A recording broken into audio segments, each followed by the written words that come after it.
నమస్తే. మహబూబ్నగర్ జిల్లా పాలమూరు జిల్లా అనగానే మనకు ఇది వలసల జిల్లా. ఇక్కడ ఎవరు బతకలేరు, నీళ్లుండవు, రైతులు అసలే బతకలేరు, ఇక్కడ నుంచి వలస వెళ్తారు అన్న ఒకటి ఉన్నది. ఇప్పటికి కూడా బొంబాయికి, దుబాయ్కి అక్కడ ఇక్కడ వలసలు పోతూనే ఉన్నారు. చాలా ఎండ కొడుతున్నది, చాలా భయంకరంగా మిట్ట మధ్యాహ్నం. ఈ వలసల జిల్లాలో మరి రైతులు బతకాలంటే ఏం చేయాలి? నీళ్లు కావాలి. రైతులు వాళ్ళు పంటలు సాగు చేయాలంటే నీళ్లు కావాలి. సరే, కొన్ని ప్రాజెక్టుల ద్వారా మనం ఇప్పుడు ఉన్న ప్లేసు పాలమూరు జిల్లా, అంటే డివైడ్ అయిన తర్వాత ఇది నాగర్ కర్నూలు జిల్లా కిందికి వస్తుంది. ఉమ్మడి మహబూబ్నగర్ జిల్లా ఇది.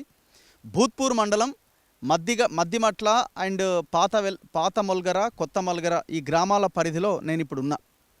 జస్ట్ నాకు ఇక్కడికి కరివెన రిజర్వాయరు, పాలమూరు రంగారెడ్డి ఎత్తిపోతల పథకం జస్ట్ ఒక 2-3 కిలోమీటర్ల దూరంలోనే ఉంది. మనకు కనబడుతుంది. ఆ మట్టి కట్ట ఉన్న ప్రాంతం అంతా పాలమూరు రంగారెడ్డి ఎత్తిపోతల పథకానికి సంబంధించిన ప్రాంతం.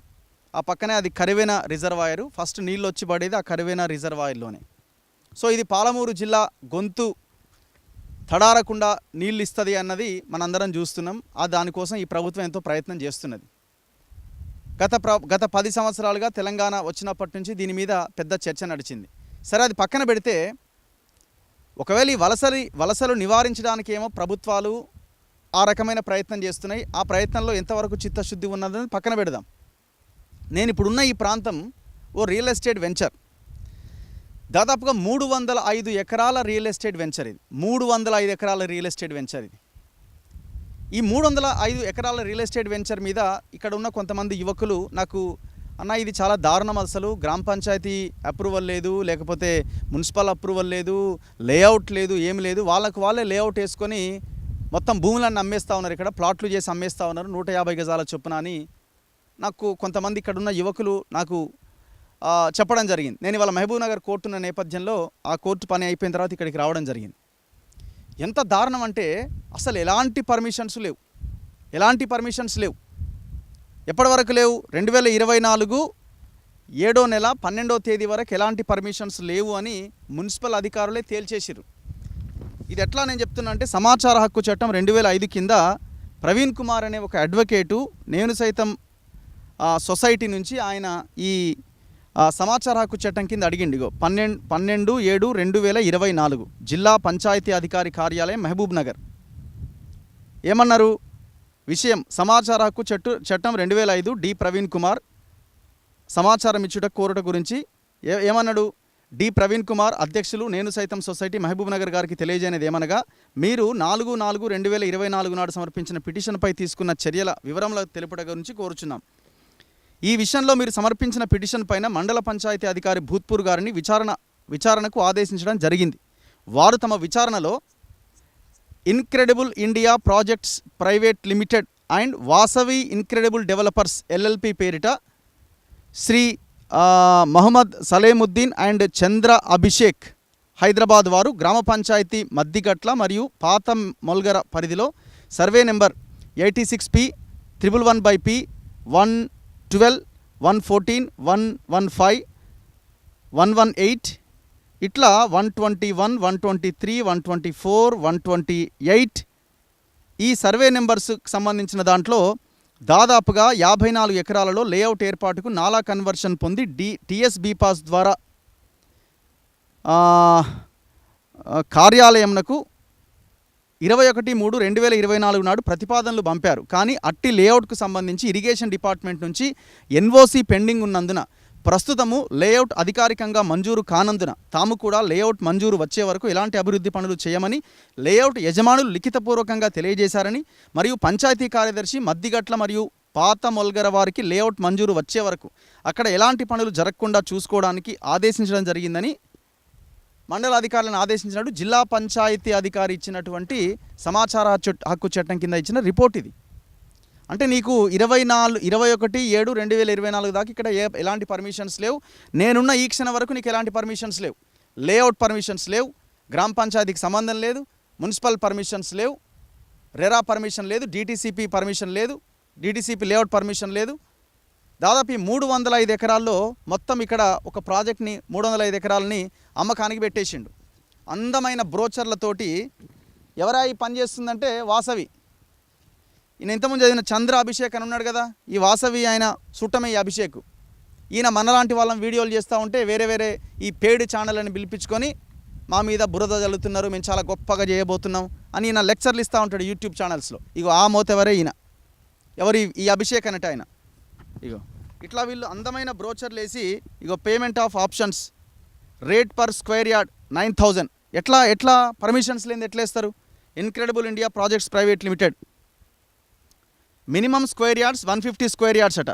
ప్లాట్ కాస్ట్ వచ్చి 9,000 × 150, 13,50,000 రూపాయలకు 150 గజాల ప్లాట్ చొప్పున అమ్మకానికి పెట్టారు. చూడండి ఒక్కసారి. అయితే ఇక్కడ విషయం ఏంటంటే ఇందులోంచి ఒక కాలువ పోతున్నది, పెద్ద వాగు. ఇదెంత దుర్మార్గం ఇంకా చూడండి. ఇప్పుడు ఈ ఎవరైతే జిల్లా పంచాయతీ అధికారి ఆర్టీఐ ద్వారా ఇచ్చిన ఇన్ఫర్మేషన్ బేస్ చేసుకొని మనం చూస్తే అంతకు ముందే ఇగో ఇది కట్టేసారు. ఏది? ఇరిగేషన్ ఎన్ఓసి లేకుండా, ఇరిగేషన్ వాళ్ళ నుంచి ఎలాంటి అనుమతులు లేకుండా ఈ వెంచర్లోంచి ఒక వాగు పోతున్నది. చాలా పెద్ద వాగిది, చాలా పెద్ద వాగిది. దాదాపు 7-8 చెరువులను కలిపే లింక్ ఇది. ఈ గ్రామాల యొక్క కొన్ని వేలాది ఎకరాల రైతుల యొక్క భూములని తడుపుతున్నటువంటి పెద్ద వాగిది. అయితే ఈ వాగుకి ఇంకొక ప్రత్యేకత ఏంటంటే అవతల ఒక చెక్ డ్యామ్ కట్టింది పోయిన గవర్నమెంట్. దాదాపు 2,26,00,000 పెట్టి ఒక చెక్ డ్యామ్ కట్టింది. మరి అవతల గవర్నమెంట్ ఏమో చెక్ డ్యామ్ కడుతుంది, ఈయన వాసవి కంపెనీ ఏమో ఈ కాలువను మొత్తం మూసేస్తుంది. ఇప్పుడు మీరు చూడండి, ఇంత పెద్ద వాగు, ఆ వాగుకి మొత్తం అక్కడ పిల్లర్లు వేసేసి మొత్తం ఆ కల్వర్ట్ లాగా కట్టేసి చిన్న చిన్న పైపులు పెట్టి దానిపైనుంచి రోడ్డు వేసుకున్నాడు. ఇది ఎంత క్రైమ్, ఇది క్రిమినల్ యాక్టివిటీ కదా. ఆ చిన్న చిన్న హోల్స్ నుంచి నీళ్ళు ఎట్లొస్తాయి? అవతల 2,26,00,000 కట్టిన చెక్ డ్యామ్ ఉంది, ఇంత పెద్ద వాగు డిస్టెన్స్ కూడా వెడల్పు ఒక్కసారి చూడండి. దీన్ని ఏం చేస్తున్నారంటే ఇందులో ఇసుక ఏమవుతుంది, ఆ కోతకు గురవుతుంది. ఆ వరద ప్రవాహం తట్టుకోలేక ఆ కోతకు గురై ఇసుక అంతా మేట వేసినప్పుడు ఆ ఇసుకని తీసుకుపోయి ఇక్కడ సైడ్ చూపించి ఆ ఇసుకని పక్కన కాలువల పక్కన పోసుకొని ఆ ఇసుకని అమ్ముకుంటా ఉన్నారు. ఎవడు పర్మిషన్ ఇచ్చింది? ఇరిగేషన్ అధికారులు ఏం చేస్తున్నారు? మీరు చూడండి, ఇక్కడ నీళ్లు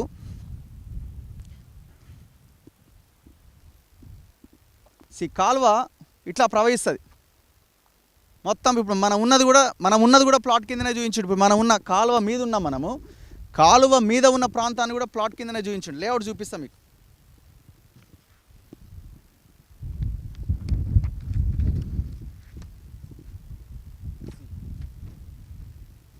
ఇగో ఇది మొత్తం లేఅవుట్. ఈ లేఅవుట్లో ఎక్కడైనా నాలా ఉన్నట్టుగా చూపిస్తున్నాడా?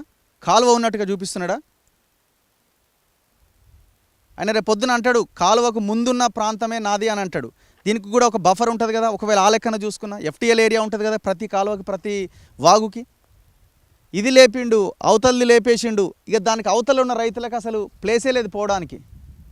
విషయం ఏంటంటే అవతల ఉన్న రైతులు కూడా చాలామంది అడ్డి వాషర్కి అమ్ముకున్నారు పాపం. ఏం చేయాలి పాపం? మరి పోవడానికి రోడ్ లేదు, ఇందులోంచి రానియరు. ఇందులోంచి వస్తుంటే గాలిలకెళ్ళి టైర్లకెళ్ళి గాలి తీస్తూ ఉంటారు, అడ్డుకుంటారు, బెదిరిస్తారు. ఇక దిక్కులేక ఈ పొలం మనదిగా, ఈ మనం బోలేమరా నాయన, మన వల్ల కాదని చెప్పి అమ్ముకుంటున్నారు ఎంతో కొంతకి. ఎకరాలు కథం పట్టించారు. ఇక్కడ 305 ఎకరాలు నడుస్తుంది దందా. ఏం చేస్తున్నాడు దేవరకద్ర ఎమ్మెల్యే? అంతకుముందు ఎమ్మెల్యే ఏం చేస్తుంది, ఇప్పుడు ఎమ్మెల్యే ఏం చేస్తుంది? అంతకుముందు బీఆర్ఎస్, ఇప్పుడు కాంగ్రెస్. ఈ మున్సిపల్ అది Mahbubnagar urban development authority MUDA పేరుతో ఒక అథారిటీని ఏర్పాటు చేశారు. మరి అథారిటీలో ఉన్న అధికారులు మొత్తం దాదాపుగా 1-2 అధికారులు ఈయనకు సహకరిస్తూ ఉన్నారు. ఒక దిశ పేపర్లో వరుస కథనాలు వచ్చినాయి గతంలో. కథనాలు వచ్చిన తర్వాత వీళ్ళే పర్మిషన్కి అధికారి, ఆయన పేరు ఏదో ప్రతాప్, ఆయన పేరు వినిపిస్తుంది ఇక్కడ, ముడా ఏపీఓ ప్రతాప్ పేరు వినిపిస్తున్నది. వాళ్ళతో చెప్పి వాళ్ళు ఏదో అప్లికేషన్ పెట్టుకున్నట్టుగా అప్లికేషన్ పెట్టించి మరి అప్లికేషన్ పెడితే సరిపోద్దా? పర్మిషన్ రావాలి కదా. అసలు ఇది కట్టడానికి ఎవడు అనుమతి ఇచ్చిండు? ఏ ఇరిగేషన్ ఆఫీసర్ అనుమతి ఇచ్చిండు? ఇంత దర్జాగా, ఇంత ఘోరంగా. అవతల చూడండి ఒక షెడ్ కనిపిస్తున్నది మనకి. ఆ షెడ్ ఏంటంటే ఆదివారం ఇక్కడ జాతర. ప్రతి ఆదివారం ఆడ మొత్తం యాటలు కోయాలి. ఎవరెవరైతే కస్టమర్లు వస్తారో వాళ్ళని ఆడ కూర్చోబెట్టాలి, వాళ్ళకి మాయ మాటలు చెప్పాలి, భూమిని కొనిపించాలి. ఆడ పెద్ద ఎత్తున జనాలు కార్లతోని, వెహికల్లతోని పెద్ద హంగామా, పెద్ద హడావుడి ఎవ్రీ సండే ఇది. అసలు ఇక్కడ వర్క్స్ ఎట్లా స్టార్ట్ చేసిండు? ఇప్పుడు పర్మిషన్ సరే మీరు అనొచ్చు, మాకు ఆల్రెడీ పర్మిషన్ వచ్చిందంటారా, ఇంకేమంటారు. 2024 పర్మిషన్ రాకుండానే మీరు కట్టిరు కదా, ఇది కూడా కట్టిరు కదా, మరి మీ మీద కేసులు ఎందుకు పెట్టలే? అధికారులు ఎంత తీసుకున్నారు, ఎంత తిన్నారు ఒక్కొక్కరు? ఇరిగేషన్ ఏఈ ఎంత తిన్నాడు, ఎంత తిన్నాడు, ఎంఆర్ఓ ఎంత తిన్నాడు, ముడా ఆఫీసర్స్ ఎంత తిన్నారు? కట్ చేస్తే విషయం ఏంటంటే ఈ బోర్డులు పెట్టిరండి. 2024లో హెచ్చరిక, గ్రామ పంచాయతీ పాత మొలగర, గ్రామ పంచాయతీ మద్దిగట్ల, ఈ విలేజ్కి సంబంధించిన గ్రామ పంచాయతీ అధికారులు ఇందుమూలంగా సమస్త ప్రజానికానికి తెలియజేయనిది ఏమనగా ఇట్టి వెంచర్కి ఎటువంటి ప్రభుత్వ అనుమతులు లేవు కాబట్టి ఇట్టి వెంచర్ నందు ప్లాట్ల కొనుగోలు అమ్మకాలు చేసిన వారిపై చట్టరీత్యా చర్యలు తీసుకోబడును. ఈ బోర్డు పెట్టిన 2 రోజులకే ఉడబికి పడేసిరు కథం. ఇది ఎగ్జాంపులే కదా, ఎవిడెన్సే కదా నేను చెప్తున్నది. నేను ఇంతకుముందు చూపించిన ఆర్టీఐ సమాచార హక్కు చట్టం కింద ఇచ్చింది ఎవిడెన్సే కదా. మరి ఎట్లా ఎవడు రేపు పొద్దున వీడు మొత్తం ఈ కాలువను కూడా కబ్జా చేస్తాడు. ఈ కాలువకున్న ఇంకొకటి ఏంటంటే కల్వకుర్తి లిఫ్ట్ ఇరిగేషన్ లింక్ కూడా ఇదే కాలువకున్నది. అంటే దాని ద్వారా కూడా నీళ్ళు వస్తే ఇక్కడ ఉన్న రైతుల పంట పొలాలు పండుతాయి.